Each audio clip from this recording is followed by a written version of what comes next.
a portion of the happiness that I've enjoyed for the last 60 years, and I hope to get some more. I mean it from the bottom of my heart. Bless you all.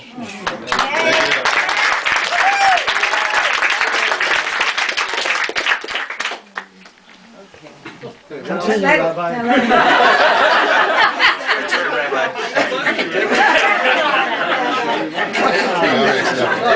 You got the wrong line there. Brother Abernathy, your dice.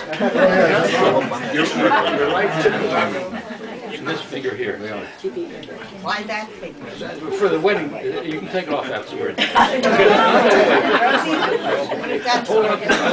Wait a minute. Ask me. Okay, now wait a minute. Repeat after me now. By this ring, you are consecrated to me as my wife. I am constipated.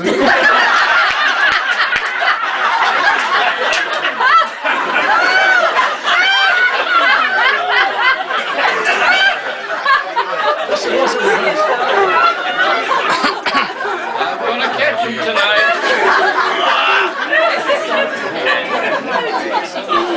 In accordance with the law. In accordance with law. Stop right there now. We're safe now. Okay. Okay. Now, please take the ring and put it on Max's finger. Your right hand. His right hand is the same forefinger. The forefinger. Okay. Now, this ring is a symbol. This ring is a symbol. No.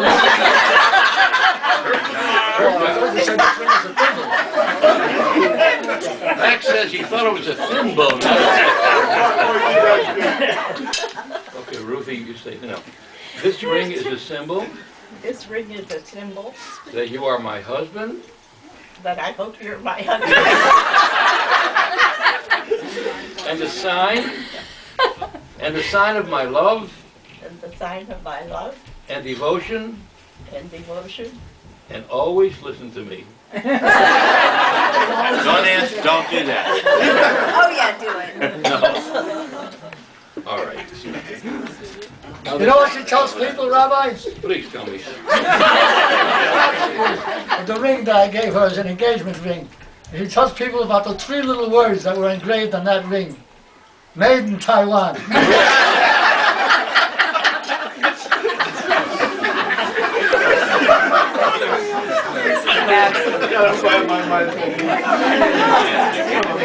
I'm going to chant some of the blessings from the early wedding ceremony called the Sheva Brachos, with the 7 blessings, but I'm just going to quote a couple of them. First, I'll chant the first one, which means the blessing over the wine.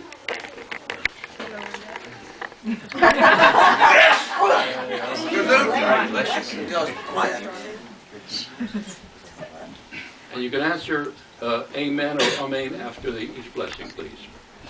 Baruch atah Adonai Eloheinu melech haolam borei peri hagofen. Amen. Baruch atah Adonai Eloheinu melech haolam yoter Adom.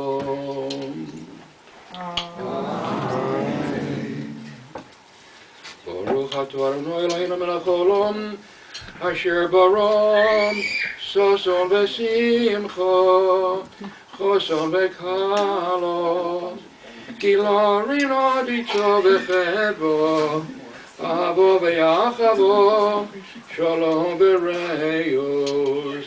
The translation is as follows: Praised are you, O Lord our God, King of the universe, who created joy and gladness, bride and groom, mirth, song, delight and rejoicing, love and harmony, peace and companionship. Now chant the rest of it. Meheiro Adonai Eloheinu Yishama b'yarei Yehuda v'chutzos Yerushalayim Kol sason v'kol simcha כל חוסון וכל קלון, כל מצלוס חסנים מחופשום, וניורים ממשכי נגינוסום. ברוך אתה אדוני, משמח חוסון עם הקלון.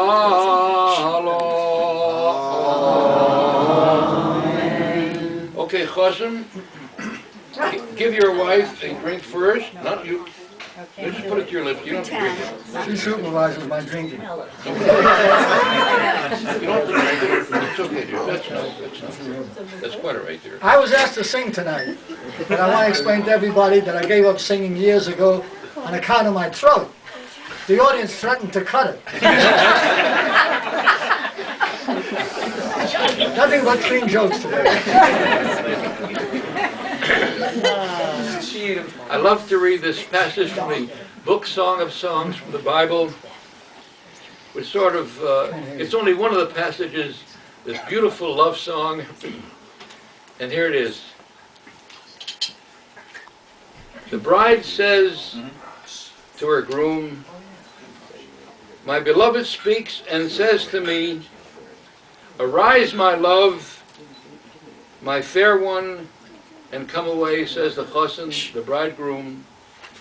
For lo, the winter is past, the rain is over and gone, the flowers appear on the earth, the time of singing has come, and the voice of the turtle dove is heard in our land.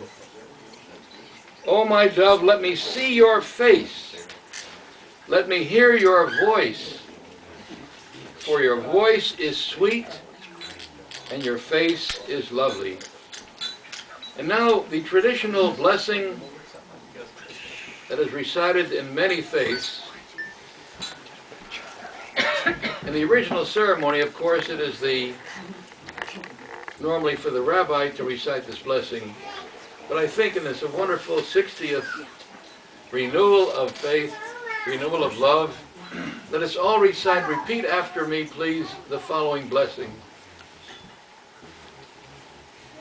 May the Lord bless you and guard you.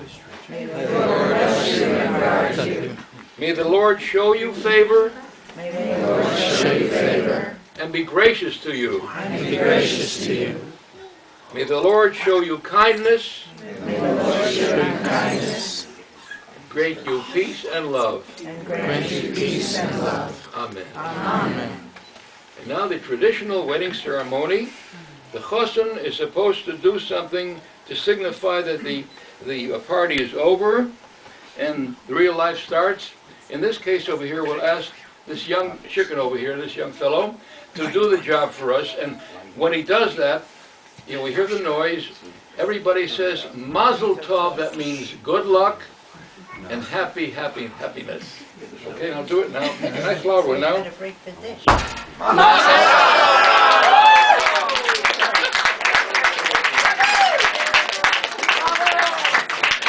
Thank you, Rabbi. That's it. Thank you, Rabbi. Let's have a hand for Rabbi Rakoff.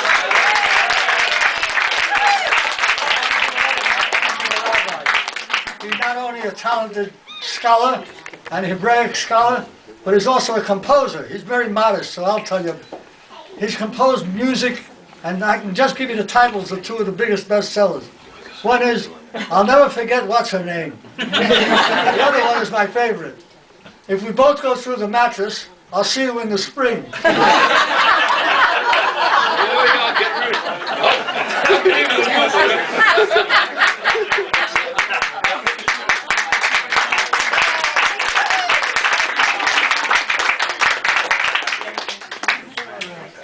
Okay, let me just tell you a few things about my folks that and then Where's we'll that hear ring? from I can give it back. some of you. Just a little bit of a background that some of you may know, some of you may not. That my father can never be the president of the United States because he was not born in the United States. He was born in France. Came over here, we all thought when we were growing up that he came over when he was 4, but as it turned out on his 80th, he came over when he was 2. And, It was one actually day very before far. his 3rd birthday. I'm sorry? It was one day, he arrived on September 22nd, 1924. One day before his 3rd birthday. And his name on the manifest on the ship that he came over was Maxine Huberman.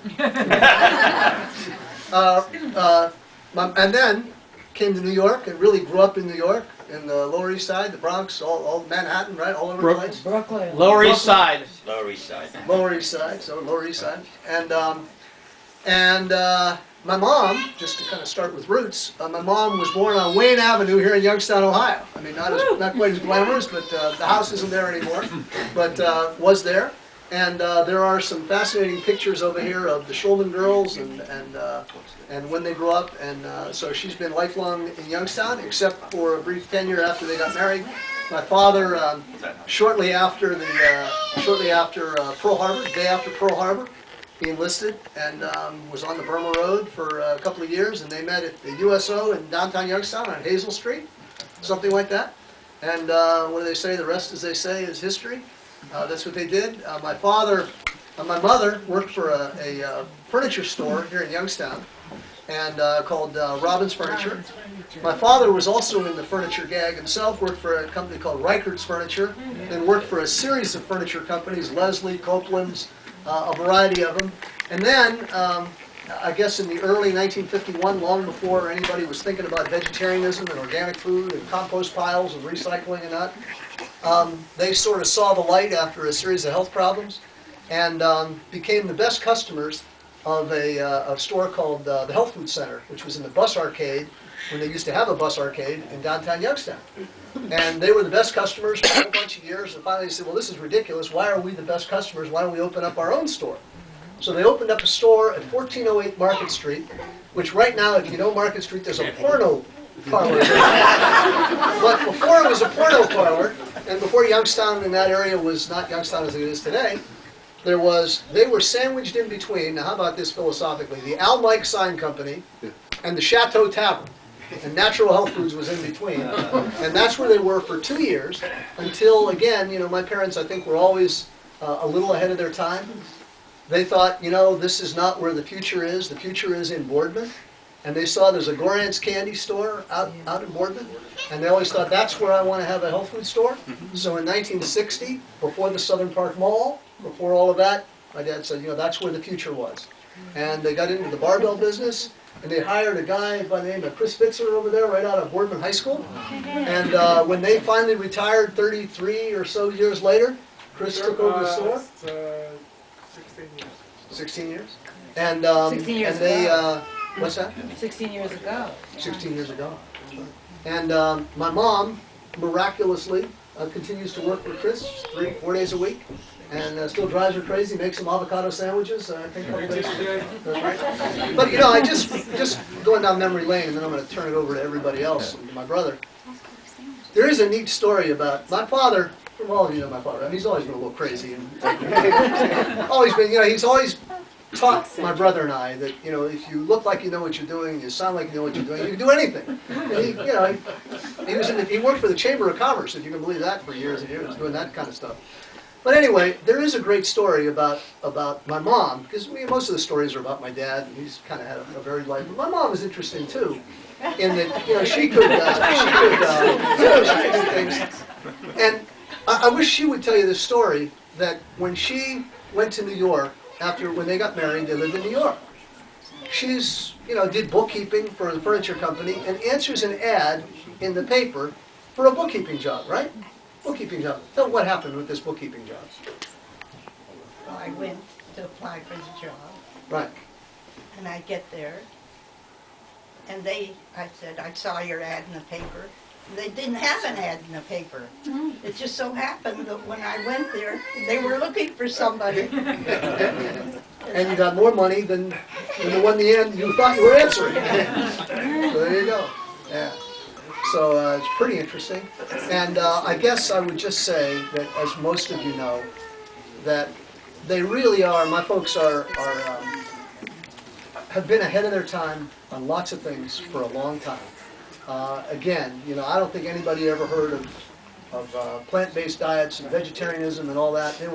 This was pretty heretical stuff when they were doing what they were doing. I think when it came to the civil rights movement, my father was way ahead of the time on those kind of issues. The same thing with the Vietnam War. They were way ahead of their time. Environmentalism, these were things. And in the health food industry, I think so many people take it for granted today that people take vitamin C, vitamin D, all these kind of things. But really, truly, it was my father, almost single-handedly in his 2 terms as president of the National Nutritional Foods Association, at a time when the Congress and the government and the chemical industries were trying to regulate vitamins as prescriptions. And my father led a fight in Congress, was all over the country, on every radio talk show host and TV show you could find, and led that for years. And the reason that Chris is still in business today is because of that. The weight training business. In the old days of weight training, when you used to buy weights, you'd have to order them by mail, and you pay a ridiculous freight. He was the first one that would retail weight training equipment. Long before anybody did that. Way ahead of the time, way ahead of the curve. And again, I think Jeff and I are just so incredibly privileged, not just to, not just to have the longevity that they are at 60 years, because there aren't just a lot of them around, but the vitality and the sharpness and the love. and the love, yeah, they're with it. I mean, we're pretty lucky folks. And I wasn't sure, frankly, a month ago or so, when my father slipped and fall, you know, shoveling snow like a lunatic, that you know, we were going to get here. But I guess it is a tribute to the stamina and the vitality and the strength, and character and will and everything else that we're all here on a remarkable night. And I just wasn't sure this was all going to go, but it did. And to have everybody here from far and wide and people that know them on so many different levels is amazing. Amazing. All right, now I'm going to tell you a few details he left out that have to do with the Clean it up. I'm the oldest son, and I'm the first direct result The son of a of what?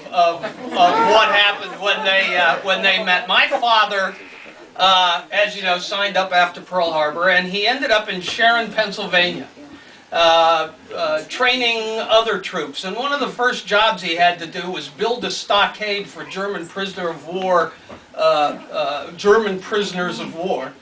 And so, I mean, he had never built anything before, let alone build a stockade. So he improvised, he did his stuff, but it was built mostly like you'd build a scenery for the theater, and of course everybody escaped. To assuage his disappointment at the way that show opened, he went to Youngstown where there was a USO. My brother mentioned that. But what he didn't tell you is, my mom was a USO girl, and there was a strict rule that the USO girls could not leave the USO with the soldiers. Strictly forbidden. But my dad, Lower East Side, looks across and sees this dark-haired beauty sitting there. And he was smitten. He thought, she is hot. He thought she was Greek. And he had heard stories about Greeks. So he strikes up a conversation, and what did they agree to do? Like the old burlesque routine, go outside and meet me round the corner. And that's what they did. And my mother took them home. And after a couple of weeks of dating, my grandfather, my mother's father, my Aunt Gladys' father, Jacob Huberman, had a car. This is a great story. And my father wanted to take my mother out on a date. And so my grandfather says, "Can you drive?" I said, "Sure, I know how to drive." The only thing he had driven in the Army was a tank. So he gets in the car, and of course he runs the car into a ditch and wrecks the car first things out. It's a good thing that he shipped out not long after that. And all through the war, 4 years in the China-Burma-India theater of war, he wrote love letters back to my mother, and I have them all. Now, if you know my dad, love is a very important thing in his life. But so is social justice. And these are the only love letters you're going to read that starts out with, "Dear Ruth, I love you," and then launches into all of the problems of the world and how he's going to solve them. Well, I'll tell you, after the war, he got back. He arrived in New York in 1945 on Thanksgiving Day, right? 1945, and the following Tuesday, he was in Youngstown, Ohio. On that Tuesday, at the end of November in 1945, and on March 24th, 1946, 60 years ago yesterday, they got married in New York. Now, my mother said, in Youngstown, my mother said that when she first went to New York to meet my father's family, she was so nervous because she knew everybody. And there are two of them here tonight were staring at her and evaluating her, and she was so nervous and skinny, yeah. And everybody thought, oh, well, she need, fatten her up a little bit. Thank God it never worked. And they got married. But here's the great thing about it. My father, by the way, my mother was working at that tchotchke store, and my father applied to go to Columbia University. Now, you should know that my father dropped out of high school in the 10th grade to work for the family. And during the war, through the University of Oregon, he took a correspondence course for his high school diploma. When he got out, he applied to Columbia. And at that time, Columbia, like a lot of the Ivy League universities, had a quota. They would only take so many Jews. And my father took the entrance exam to Columbia University, a guy who completed his high school education through correspondence school. And he took an entrance exam. That was their version of the SAT then. And he got the highest score that anyone had ever gotten in 8 years on that exam.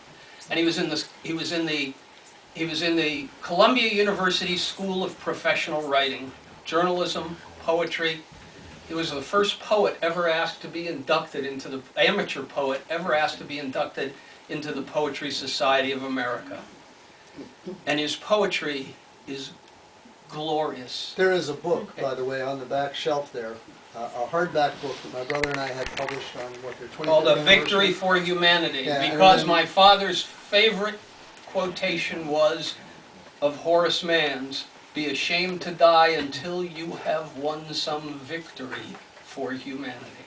Now I gotta tell you, that 21 to 24-year-old kid who was corresponding with his 24-year-old USO girl over the war, talking about how he was going to solve the problems of the world, I put it to you that the two of them together have done just that.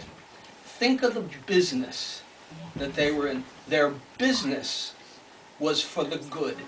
Everything that they have done in their lives has been for the good. My cousin Kenny over here is a terrific physician club to tell you that the physician's oath is do no harm. Above all, do no harm.